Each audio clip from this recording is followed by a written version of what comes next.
The Arizona garden was Jane Stanford's desire to have an Arizona garden. That period, it was quite the thing to have a cacti and succulent garden because that was the rage at the time. And so, New World plants, these Arizona cacti and succulents were quite the novelty in the horticultural trade. And so Jane Stanford wanted to have their home out there where the actual mausoleum is now. Prior to actually having the home built, she had the garden built that was designed by Rudolph Ulrich. No one realizes this is the first garden that the university actually had, right? Even before the university was built. Early on in Stanford University history, it was a place to, depending on your generation, court, queen, spoon, make out, park. I'm sure I've heard some other euphemisms that I can't remember offhand, but it was a place where couples came. The original plants that were the chief design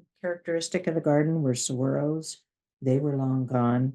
A lot of them had been stolen because they are so rare. I actually had one guy confess to me that he had come on campus and dug one up, and it was in his backyard. I was wandering around and I stumbled on this sort of forgotten patch of Stanford in the middle of the Arboretum, and it was really amazing. I thought someone put a lot of effort into this, and it's been totally forgotten about because it's all covered with leaves.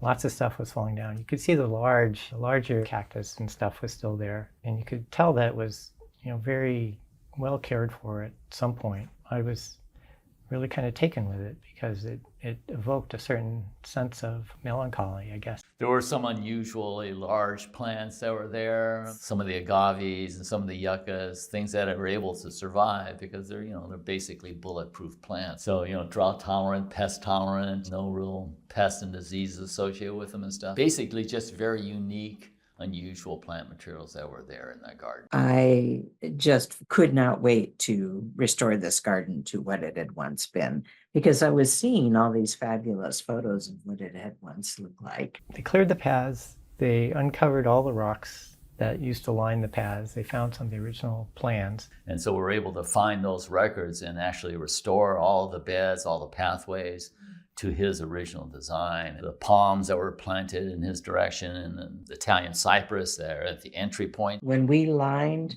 the center aisle with all of those terscheckii on both sides, that was a big, oh, this is what the garden looked like when Ulrich designed it, because we've got that central design element back in place.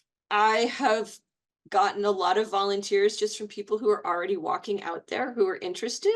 The other way I've reached out to volunteers is, we give talks, I give tours, exhibits. There was an exhibit at the Cantor on gardens and landscape. So people that come to the garden for these various events are often interested in volunteering. If I give a tour, I'm like, well, maybe you don't want to come back, but maybe somebody who does, right? The other thing I did is I used to teach a class at Foothill College in cactus and succulent ID. I like to know that it's valued in the community. Every time I hear a president or a provost or somebody high up in the administration mention how much they enjoy it, I'm like, yes, keep the garden going. Yes, be committed to the garden. Don't let the garden vanish. The huge yuccas that are in the center, the large palms that were there. You see the original pictures, they're only standing like 3 or 4 feet tall, right? When they were first planted, and now, they're standing 30, 40, 50 feet and stuff in the air. What I want to see is 50 years from now, 100 years from now, that the Arizona garden is still there and still thriving.